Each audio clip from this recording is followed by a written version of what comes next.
Hello everybody. Est-ce que ça marche? Ça marche. Je sais pas, j'ai un problème avec ça aujourd'hui. C'est l'heure du Hey Lundi Party, vidéo hebdomadaire où je vous parle de mes lectures passées, présentes et futures. On ne change pas une équipe qui gagne.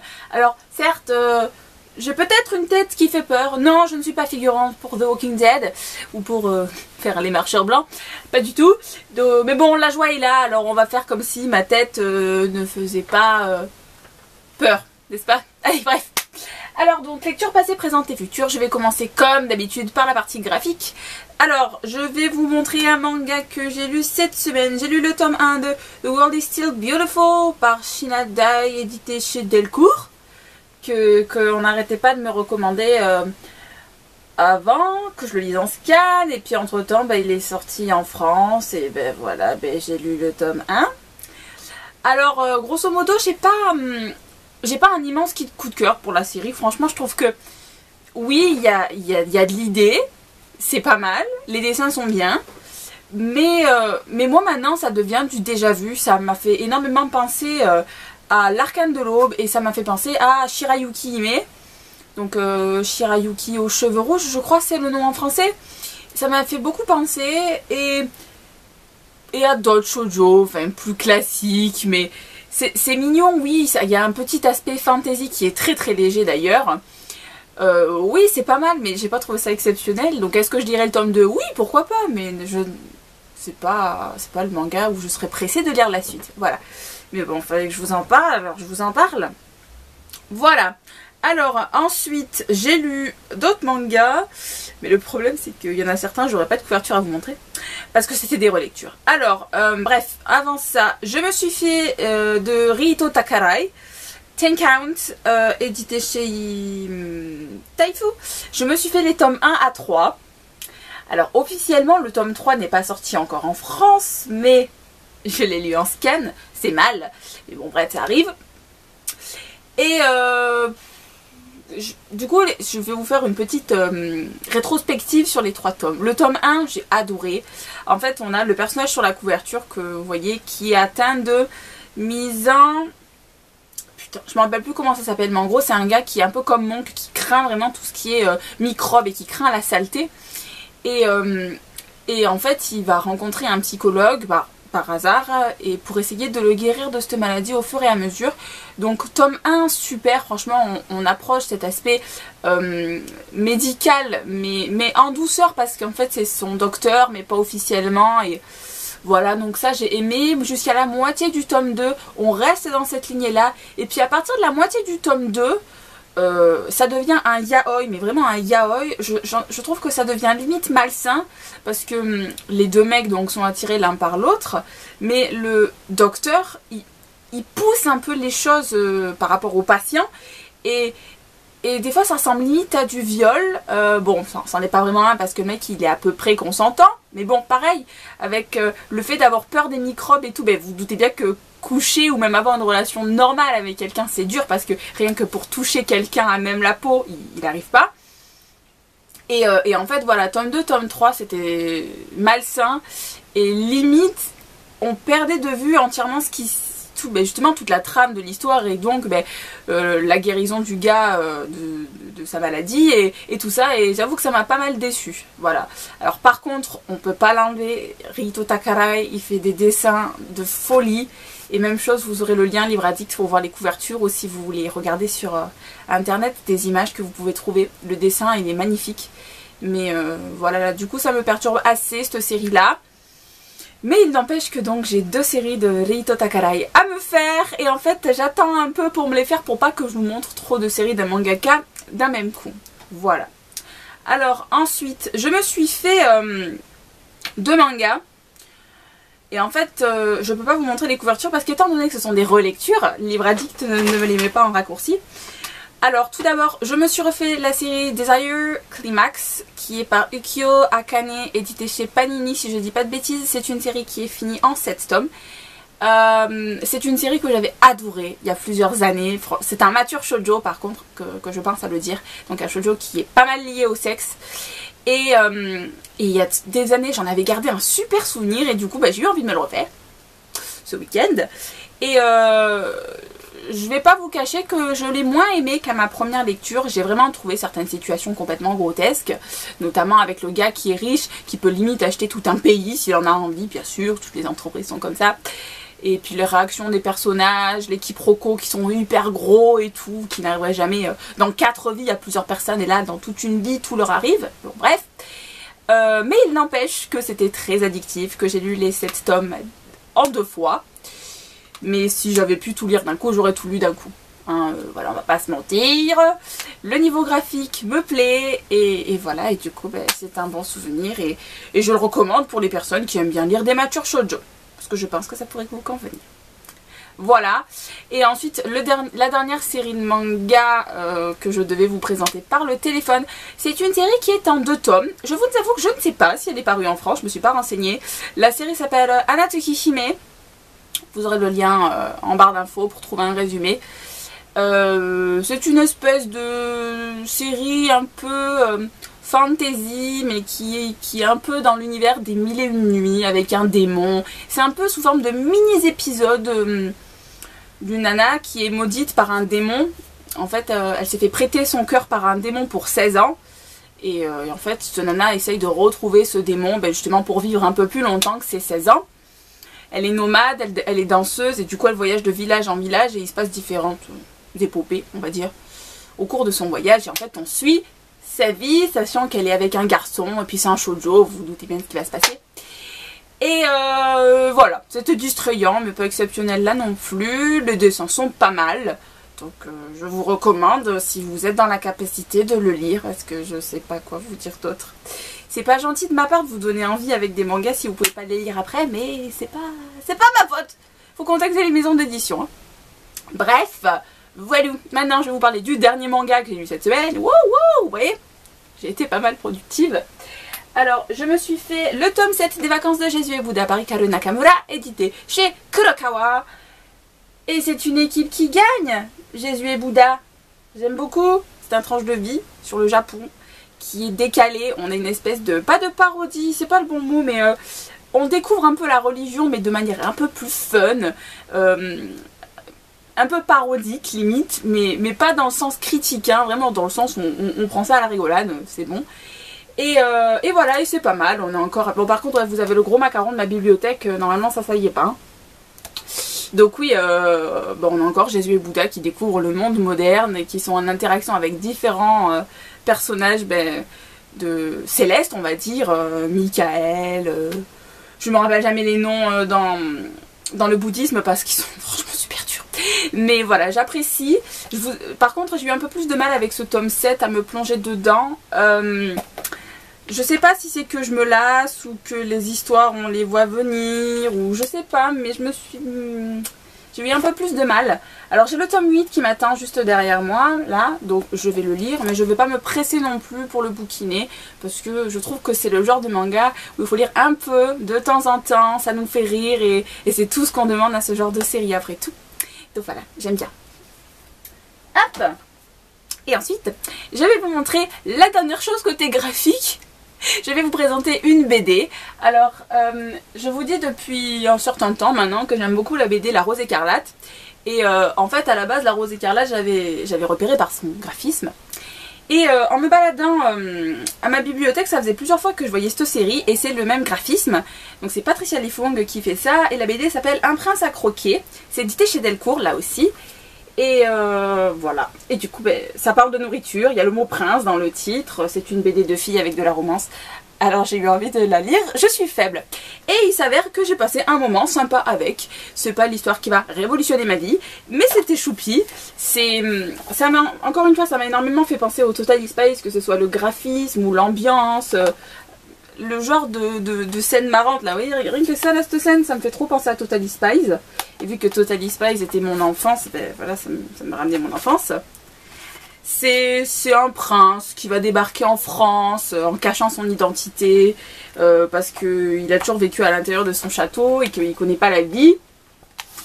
Et voilà, il va fuir une fiancée indésirable. Bref, c'est assez cucu la praline, mais moi j'ai beaucoup aimé, je me suis bien amusée avec.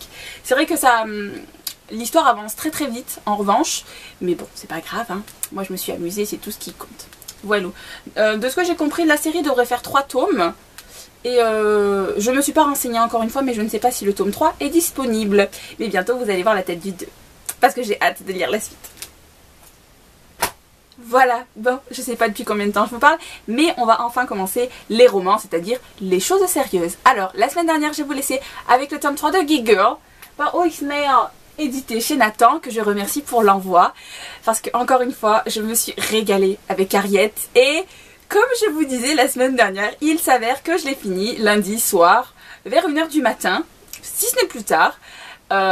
Tout simplement parce que j'ai adoré et que je voulais la suite et que... je suis tarée complet, d'accord. Je me suis énormément reconnue dans Harriet, encore une fois dans ce tome. C'est mignon de voir ses faiblesses et tout, et c'était trop beau.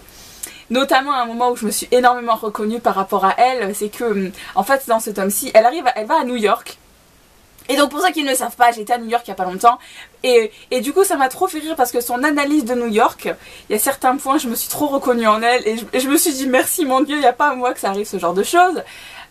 Étant donné que c'est un livre un peu dans la même gamme que du chick lit avec des situations improbables. Et il y a certains trucs qui lui sont arrivés qui me sont arrivés à moi aussi, donc ça... Je compatissais pleinement ce qu'elle vivait si vous voulez. Et voilà, j'ai encore adoré, énormément de quiproquos, beaucoup d'humour, de la romance, des fringues, enfin voilà, tout ce que j'aime dans un bouquin pour me détendre. Et j'ai l'impression que ça fait 20 fois que je vous dis ça dans la vidéo, mais c'est vraiment le genre de lecture qui me fait du bien. J'ai appris du coup, une fois que j'ai fini ce tome 3, qu'en fait il y a un tome 4, donc je suis super contente. Et puis il y a aussi un tome spin-off, je sais pas trop ce que c'est, mais du coup j'ai vu la prochaine sortie de ce tome 4, c'est un spin-off donc c'est pas trop le 4, mais j'ai vu qu'il allait sortir chez Nathan, j'ai vu la date et du coup j'ai très hâte de me plonger dedans, de retrouver Harriet et tout parce que c'est trop cool. Par contre il y a des petites, encore une fois dans ce tome là il y a des petites touches tristes et du coup j'étais très attachée au personnage, mais bon c'est pas grave, on verra la suite et c'est trop mignon. Bon, si vous aviez pas compris que j'aime pas, il y a un problème quand même parce que j'avais la banane jusque là pendant tout le long, hein. C'est pas grave. Voilà, ensuite, le deuxième livre que je me suis fait cette semaine, je me suis fait Hello, le tome 2 de Honestly par Cynthia Hand, édité chez Harper-Teen. Et je suis trop fière de moi parce que bon, il est quand même en anglais, hein, et que ben, je l'ai lu vite, je suis fière de moi. Mais je suis tout le temps fière de moi dans ce genre de cas. Et je suis plutôt contente parce qu'en fait, Honestly, je l'ai eu il y a très longtemps. Je dois faire 2 ans, je pense. Ou au moins 1 an, et j'avais peur de franchement me rappeler mais de rien et de galérer au tout début pour savoir qu'est-ce qui s'était passé. Et pour ça franchement merci à l'auteur parce qu'elle a bien pensé à remettre des petits rappels dans son bouquin pour qu'on se souvienne ce qui se passe, c'était quoi la mythologie déjà, tout ça. Donc c'était très bien parce que du coup je me suis pas sentie paumée, même on peut le dire, beaucoup de rappels.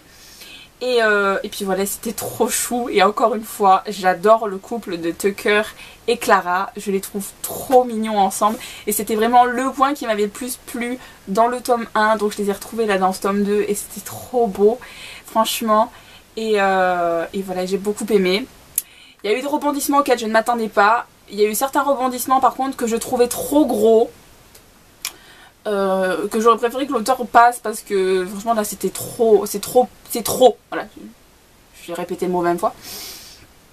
Mais il n'empêche que la série est finie, il reste juste le tome 3, donc j'ai vraiment hâte de me plonger dedans. Je pense d'ailleurs que je sais pas si je vais craquer, si je vais me lâcher le tome 3 en anglais ou si je vais être faible et que je vais lire le tome 3 en e-book, je ne sais pas encore, mais franchement j'ai super hâte. En attendant, je vais me faire la nouvelle 2.5 pour me tenir en haleine et puis vous en saurez plus au prochain épisode, n'est-ce pas? Voilà, mais je conseille.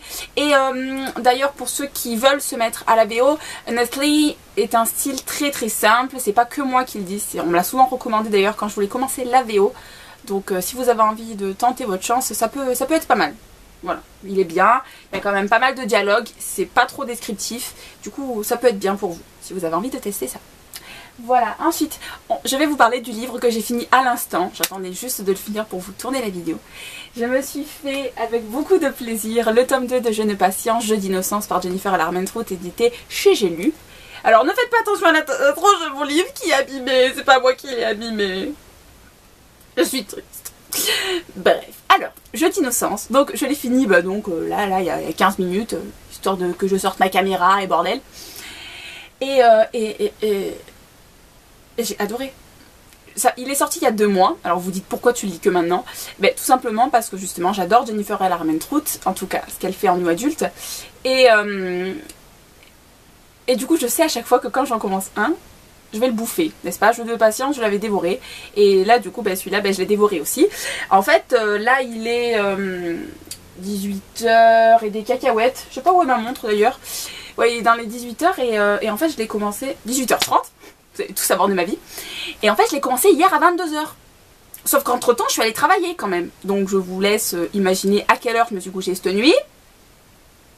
D'où ma tête. En partie, en tout cas. Et du coup, là, je suis rentrée chez moi après le travail. Je me suis plongée dedans. Mal de ventre, mal de dos. C'est passé un peu au-dessus. J'avais trop envie de continuer ma lecture. Et j'ai beaucoup aimé. Je vous dirais quand même que le premier restera mon préféré pour l'instant. Là, il est toujours autant indétrônable. Mais j'ai beaucoup aimé l'histoire qui se passait donc entre Jace et Teresa, parce que j'aime pas l'appeler Tess. Et c'était chou. C'était là aussi, franchement, on se demande si l'auteur elle est pas un peu sadique, parce que pour filer toute cette situation aussi dramatique les unes que les autres à ces 2 protagonistes et d'enfiler les couches comme ça, c'était horrible. Mais l'histoire en elle-même, elle est belle, ils apprennent l'un et l'autre à vivre avec, ils s'aident à se reconstruire et je trouve ça trop beau. Et voilà, et c'était un new adulte, j'avais vraiment besoin de new adulte, j'ai hâte d'être au 16 pour pouvoir continuer des new adultes. Mais voilà, j'ai adoré, j'ai adoré. Voilà, donc je vous recommande franchement Jennifer L. Armentrout dans cette série new adulte. Si vous ne la connaissez pas encore, ce qui m'étonnerait fort vu le bien dont on en entend parler. Et puis maintenant, bah, du coup, j'ai plus qu'à attendre pour voir si le tome 3 sera sorti en France. Et d'ailleurs, je me laisse le mystère jusqu'au bout. Je ne sais pas du tout sur qui est le tome 3 ni sur qui est le tome 4. Voilà. Mais j'ai beaucoup aimé. Voilà, bah, je me calme. Hop là. Alors ensuite, maintenant, bah, du coup, comme je vous ai dit, vu que je l'ai fini là, en fait, je l'ai fini à 20 minutes du coup. Et ben il faut que je me choisisse une lecture future, ce qui n'est pas une chose aisée. Parce que je ne sais pas quoi prendre. Alors du coup, c'est à peu près la semaine du bleu. Alors j'ai continué à prendre des livres bleus dans ma palle et puis j'en ai pris un, on verra bien si je le choisis. Alors, l'Outsider, celui que je pense pas trop lire, je me suis pris le tome 2 de Lux, Onyx, par Jennifer L. Armentrout, édité chez Entangled Teen. Parce que là aussi je me rappelle plus ce qui se passe dans le 1 en fait, et je trouve ça nul parce que j'ai eu légèrement du mal à lire le tome 1 à certains moments par rapport au champ lexical, et du coup j'ai pas envie de tout perdre parce que sinon ben, ça craint du boudin. Faudrait que je me refasse le 1 et j'ai pas envie. Donc voilà, peut-être celui-là, et d'ailleurs j'en sens plusieurs qui vont me dire ouais, lui celui-là. Je me sens venir gros comme une maison. Voilà, ensuite 2 autres livres de ma palle, et ceux-là ils sont bleus, donc ça pourrait passer. Tout d'abord en possibilité, il y a Carbon Diaries par Cecil Lloyd, édité chez Pocket Jeunesse, parce que je me dis qu'il est tout petit et qu'il me reste que 3 jours avant de pouvoir reprendre des e-books, et puis voilà, c'est petit et je pourrais plus vite lire Stage Dive, vous voyez, c'est stratégique dans ma tête. Voilà, j'ai celui-là, et sinon en numéro 3, je me suis pris un livre que j'avais commencé, que j'avais pas aimé, que j'avais abandonné. Alors je vous avoue que je suis un peu craintive avant de me lancer dedans. C'est le tome 1 de la série Ingo, c'est Ingo, par Hélène Dunmore, édité chez HarperCollins. En fait à l'époque j'avais haï l'héroïne, et du coup voilà, ben, j'avais lu un chapitre. Vous voyez, je l'avais détesté, et du coup j'étais pas prête pour le continuer. Et puis c'est mon tout premier livre en anglais acheté. Et ça craint parce que je l'ai toujours pas lu. Bon bref. Voilà, de toute façon je vous mettrai un challenge sur... Enfin un challenge n'importe quoi. Je vous mettrai un sondage sur Facebook. Comme ça vous me direz lequel vous préférez que je lise. Et puis sinon dites-moi le en commentaire. Mais je pense que le temps que vous voyez la vidéo, vous me mettiez un commentaire, j'aurais déjà attaqué. Mais bon, c'est le temps jamais, dites-moi ça. Et puis voilà, ça vous fera une surprise pour la semaine prochaine. Ha ha ha. Je vous laisse, je vous souhaite une bonne soirée. Je vais me coucher. Et je vous dis à jeudi pour une nouvelle vidéo. Ciao.